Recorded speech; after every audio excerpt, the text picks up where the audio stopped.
Assalamualaikum class. Hope all of you are fine. Today we are going to study conditional sentences in English. So conditional sentences क्या होते हैं? Conditional sentences they are used to talk about real or unreal situations. ठीक है?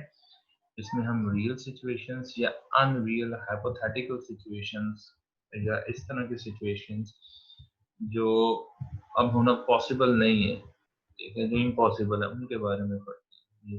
एक तो हम real situations के बारे में पढ़ते हैं, secondly we study about the unreal situations. और रियल कंडीशंस क्या होती हैं, रियल सिचुएशंस क्या होती हैं, real life situations, and unreal means unreal imaginary situations. इसका स्ट्रक्चर क्या है? इसमें दो क्लॉजेस होते हैं, one is if clause and the other one is main clause. ठीक है, जैसे उसने एग्जांपल दी है, if it rains tomorrow we will put on raincoats.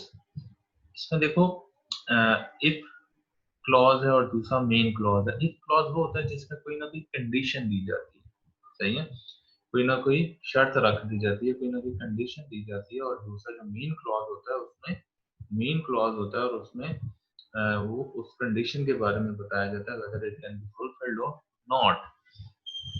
तो इसके दो क्लॉज होते हैं, one is if clause and the other one is main clause. इन दोनों का ऑर्डर जो होता है हम इसको चेंज कर सकते हैं। हम मेन क्लॉज को पहले भी लेके आ सकते हैं और इफ क्लॉज को बाद में भी लेके आ सकते हैं, और इफ क्लॉज को पहले और मेन क्लॉज को बाद में भी लेके आ सकते हैं। इंटरचेंजेबल है, हम इसको चेंज कर सकते हैं। लेकिन जब हम इफ क्लॉज को पहले लेके आते हैं तो उसके बाद इफ क्लॉज के बाद कोमा आता है। This is a must, comma वहां पे आएगा। ये जैसे if it rains comma I will stay at home, यही सेंटेंस जब हम मेन क्लॉज को पहले लेके आएंगे, I will stay at home if it rains, तो इसमें कोमा नहीं आता। ठीक है, ये जब आप इसका स्ट्रक्चर चेंज करते हैं तो उसमें इन चीजों को सामने रखना चाहिए। चार तरह के होते हैं कंडीशनल सेंटेंसेस, और इसमें इनको चार तरह इस चीज की बेस पे हमने इनको चार टाइप्स में डिवाइड किया हुआ है on the degree of probability that they express, के उस काम के होने के चांसेस कितने हैं, उस बेस पे हमने इनको चार कैटेगरीज में डिवाइड किया हुआ है। Number one is zero conditional, first conditional, second conditional and third conditional. चार कंडीशनल्स हैं and we have classified them according to their degree of probability. Number one is zero conditional. Zero conditional factual condition होती है, ठीक है, fact होता है। अच्छा, zero condition और फर्स्ट कंडीशन को रियल कंडीशंस कहा जाता है, सेकंड और थर्ड कंडीशंस को अनरियल कंडीशंस कहा जाता है। ठीक है, अब रियल कंडीशंस में आता है जीरो और फर्स्ट। जीरो कंडीशन में क्या होता है कि फैक्ट्स की बात की जाती है, जो फैक्ट्स हैं जिनको आप, जो यूनिवर्सल ट्रूथ्स हैं जिनको आप जो है वो डिनाई नहीं कर सकते। Water boils if it reaches 100 degree. एक फैक्ट है ना कि जब 100 डिग्री तक वाटर पहुंचता है उसका टेम्परेचर, तो it gets boiled. Similarly first condition में क्या होता है, which is likely to happen in future. आप प्रेजेंट में बात कर रहे होते हो and it's likely to happen in future. Real condition में ये चीज हो सकती है। If I study I will pass, अगर मैं पढ़ूंगा तो मैं पास हो जाऊंगा, ये रियल कंडीशन है। सिमिलरली सेकंड कंडीशनल और third conditional, these are unreal conditions. Second conditional क्या होती है, हाइपोथेटिकल सिचुएशन। आप अज्यूम कर लेते हो, आप एक गेस लगा लेते हो कि if we won the lottery we would travel the world, के अगर मैं लॉटरी जीता तो मैं दुनिया को ट्रैवल करूंगा, पूरी दुनिया में सफर करूंगा। अगर मैं लॉटरी जीता तो मींस अभी उसके पास पैसे नहीं है, वो पूरी दुनिया में ट्रैवल नहीं कर सकता, और वो अज्यूम कर रहा है, एक हाइपोथेसिस बना रहा है कि अगर मैं जीता, मींस उसने शायद कोई टिकट लिया होगा, तो अब वो कह रहा है कि अगर मैं जीता तो मैं दुनिया का सफर करूंगा। इसी तरह थर्ड कंडीशनल क्या होती है, थर्ड कंडीशन इम्पॉसिबल कंडीशन होती है। मतलब कि आप प्रेजेंट में रहते हुए पास्ट की बात कर रहे होते हो कि वो पास्ट जो गुजर चुका है, जो अब हो नहीं सकती वो चीज। If I had studied I would have pass, मतलब कि एक बंदे का रिजल्ट आ चुका है और वो फेल हो चुका है, और अब वो बैठा हुआ जो है वो he is morning about it that if he had studied he would have passed, कि अगर वो पढ़ता। अब वो दुख कर रहा है ना, अब उस पर पछता रहा है कि अगर वो पढ़ता, मींस अब वो टाइम वापस तो नहीं आ सकता जो चला गया, और इसलिए वो यहाँ पे मीन्स इम्पॉसिबल सिचुएशन होती है, इम्पॉसिबल कंडीशन होती है which can not be fulfilled in the present situation. अब इनके बारे में पढ़ते हैं, जीरो में क्या होता है, फर्स्ट में क्या होता है, सेकंड एंड थर्ड में क्या होता है in detail. Zero condition, when we talk about zero condition, it is used to talk about things that are always true or facts. Okay, in zero condition we talk about the things which are or facts which are true and factual, general universal truths की बात करते हैं। और इसका structure क्या होता है, present simple plus present simple. इसमें दो क्लॉज होते हैं ना, जैसे हमने पहले पढ़ा है conditional sentences has two clauses, एक इफ वाला और एक दूसरा जो है वो मेन क्लॉज है। इसमें हम इसका स्ट्रक्चर देखते हैं कि दोनों में प्रेजेंट सिंपल की बात हो रही है। टेंस कौन सा चेंज यूज हो रहा है, दोनों में simple present. If you expose phosphorus to air it burns, अगर आप फास्फोरस को आप हवा में छोड़ दें तो उसको आग लग जाती है, तो ये एक फैक्ट है। Similarly more example, if people eat too much they get fat, अगर लोग ज्यादा खाएंगे तो मोटे हो जाएंगे। If you touch a fire you get burn, again एक फैक्ट है। प्रैक्टिस के लिए कुछ सेंटेंसेस हैं, इसका मीन्स आपने प्रॉपर स्ट्रक्चर देना है, ये साथ इनके आंसर्स हैं। फर्स्ट कंडीशनल के बारे में पढ़ते हैं। First conditional very likely situation means which can happen in the future, ऐसी सिचुएशन जो फ्यूचर में हो सकती है। इसमें हम क्या क्या करते हैं, it is used to talk about situation which are very likely to happen. इसमें हम एडवाइसेस या इंस्ट्रक्शंस भी देते हैं, इसमें हम सजेशंस भी देते हैं उस चीज के बारे में जो कि हो सकती है फ्यूचर में। Talk about the result of a situation which is just a possibility, or talk about present decisions based on future abilities, कि आप जो है वो प्रेजेंट डिसीजंस की बात कर सकते हो जो कि आपकी फ्यूचर एबिलिटीज पे बेस करते हो। इसका स्ट्रक्चर क्या है, if plus simple present plus will, ठीक है, एक इसका स्ट्रक्चर है, इफ यूज होगा plus simple present plus will. both condition and result are very likely to happen, इसमें दोनों कंडीशन और इसके रिजल्ट जो है वो हो सकते हैं। if Javed gets a good result he will study medicine, अगर उसके अच्छे नंबर आए तो वो मेडिसिन पढ़ेगा, तो अच्छे नंबर आ सकते हैं, ठीक है। if he fails he will not go abroad, और अगर वो फेल होगा तो वो अब्रॉड नहीं जाएगा, तो ये दोनों कंडीशन जो है वो पॉसिबल है। सिमिलरली इम्पेरेटिव भी इसमें आप यूज कर सकते हैं। इम्पेरेटिव मींस आप गिविंग एडवाइसेस, इंस्ट्रक्शंस, ऑर्डर्स भी आप यूज कर सकते हो, ये अभी हमने पढ़ा। If you feel tired drink a cup of coffee, यहाँ पे उसने एडवाइस की है। Similarly if you can't wake up by an alarm clock, again it's an advice. और if you see my wife tell her I will be late for dinner, अब यहाँ पे वो अगेन उसको जो है वो इंस्ट्रक्शंस दे रहे हैं, तो इसमें आप इंस्ट्रक्शंस भी दे सकते हो। If plus should plus imperative, इसमें शुड के साथ फिर इम्पेरेटिव आ रहा है, फिर इसमें ऑर्डर और एडवाइस आ रहा है।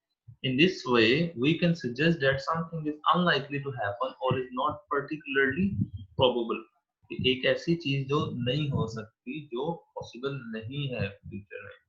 If you should run into Peter, tell him he owes me a letter, ये आप इसमें एक फिर वही एक ऑर्डर की बात कर रहे हो कि इसने आपने ऑर्डर दिया। If plus simple present plus में भी आप इसमें यूज करते हो, ये डिफरेंट स्ट्रक्चर्स की बात कर रहे हैं, डिफरेंट स्ट्रक्चर्स के जरिए आप डिफरेंट एक्शंस परफॉर्म कर सकते हो using first conditional. If the result of the condition is just a probability, और इसका जो अच्छा इसमें क्या है, the result of the condition is just a possibility, इसमें भी आप मे यूज करके पॉसिबल सिचुएशन के बारे में आप बात कर रहे हो using the first condition. If we go to writing workshop, we may not get time to shop. अगर हम writing workshop में गए तो हमारे पास जो है शॉपिंग करने के लिए टाइम नहीं होगा। और इसमें आप सिंपल प्रेजेंट के साथ कैन और वुड भी यूज कर सकते हो। क्यों हम यूज करते हैं, we use this form when we make present decisions करने के लिए about future abilities, otherwise we use will be able to। If I haven't enough time today I can wash your car tomorrow, कि अगर आज मेरे पास जो है वो ज़्यादा टाइम नहीं हुआ तो मैं कल तुम्हारी कार जो है वो वॉश कर सकता हूँ। अब इसमें ये इसके फंक्शंस हैं और साथ इसके स्ट्रक्चर, ठीक है, आप कौन से स्ट्रक्चर्स यूज करके कौन से फंक्शंस परफॉर्म कर सकते हो. Let's move to the practice of the first conditional. इसमें ये प्रैक्टिस के लिए सेंटेंसेस दिए हैं. सेकंड कंडीशनल जो है ये हाइपोथेटिकल सिचुएशन होती है. It is used to talk about unreal और इम्पॉसिबल सिचुएशंस इन प्रेजेंट और फ्यूचर. ये अनरियल या इम्पॉसिबल सिचुएशंस जो है वो की बात करते हैं. इसमें हम प्रेजेंट या फ्यूचर में फ्यूचर के लिहाज से. These structures are used to imagine that what would be like if things were different. और इसमें आप imagine करते हो कि चीजें कैसी होती हैं. ठीक है, आप imagine करते हो कि अगर ऐसा ना हुआ होता तो चीजें कैसी होती, या अगर ऐसा हो जाए तो चीजें कैसी होंगी. ठीक हो गया. If I were rich, I would travel around the world. कि अगर मैं rich होता तो मैं दुनिया घूमता. If I have a car, I could drive you home. अगर मेरे पास गाड़ी होती तो means right now he is not having these luxuries, he is not rich, he is not having a car, so he is wishing, he is imagining, hypothetically he is saying कि अगर मेरे पास ये चीज होती तो हम ये चीज कर सकते थे. इसके भी स्ट्रक्चर्स हैं, डिफरेंट स्ट्रक्चर्स हैं, और डिफरेंट स्ट्रक्चर्स के जरिए आप डिफरेंट जो है वो एक्शंस परफॉर्म कर सकते हो. पहला इसका स्ट्रक्चर है if plus simple past plus word. ठीक है. If I were the president I would and. Would के बाद इसमें हमेशा जो है वो फर्स्ट फॉर्म लगेगी. इन्फिनेटिव ही वो लगेगा. Infinitive. Yes. I would and unemployment. If I won the lottery I would buy a Ferrari. और इसी तरह इफ इसके साथ if plus simple past plus might भी लगता है. The result of this condition would be just a possibility. अगर आप माइट यूज करोगे तो वो पॉसिबिलिटी की तरफ, ये पॉसिबिलिटी भी हो सकती है, उसकी तरफ इशारा करेगा. If you drove with drowsy head you might have an accident. अगर आप घूमते हुए सर के साथ गाड़ी चलाओगे, means if you are having an headache then you might have an accident if you drive your car. if you were not so selfish you might be happier. अगर आप ज्यादा सेल्फिश ना होते तो आप खुश होते. Simple if plus simple plus could. could हम कब यूज करेंगे? the meaning of could here is would be able to. कि मैं ये कर सकता. जब आप बात कर रहे हो कि मैं ये चीज कर सकता अगर ये हो जाता तो. if I had another 1,000 rupees I could buy the latest edition of this book. I could have passed my CSS exam if I had another month for preparation. Similarly, इसमें verb भी use करते हो. verb जब आप use करते हो it becomes a subjunctive case.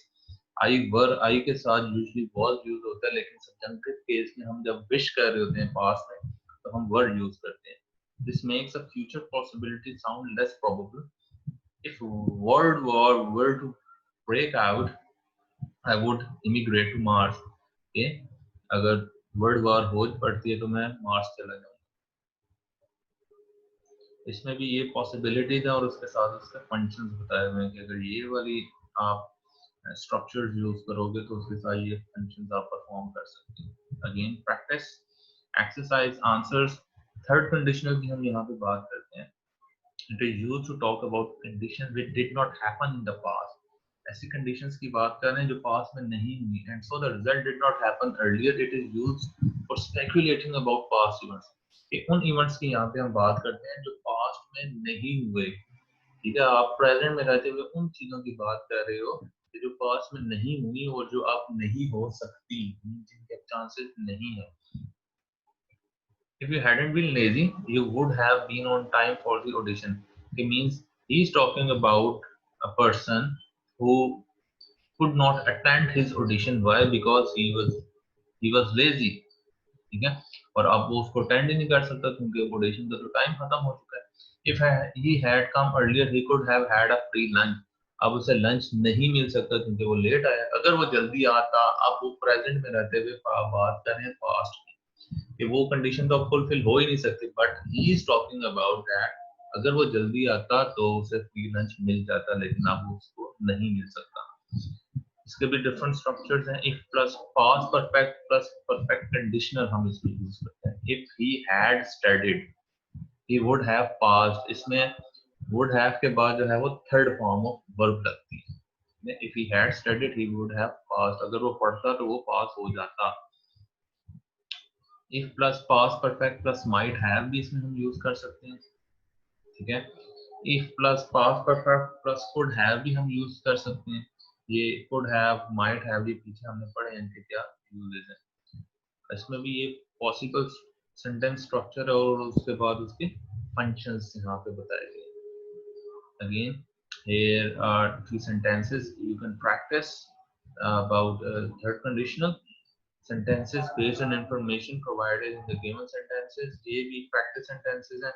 Other words to be used for showing condition और अल्फाज जो conditions show करने के लिए आप use कर सकते हो. They are providing supposing as long as on condition, and these are the conditions of 0 first second third, और उसके साथ जो है वो टाइम वगैरह भी probability possibility की भी बात हुई हुई है और टाइम की भी बात हुई हुई है.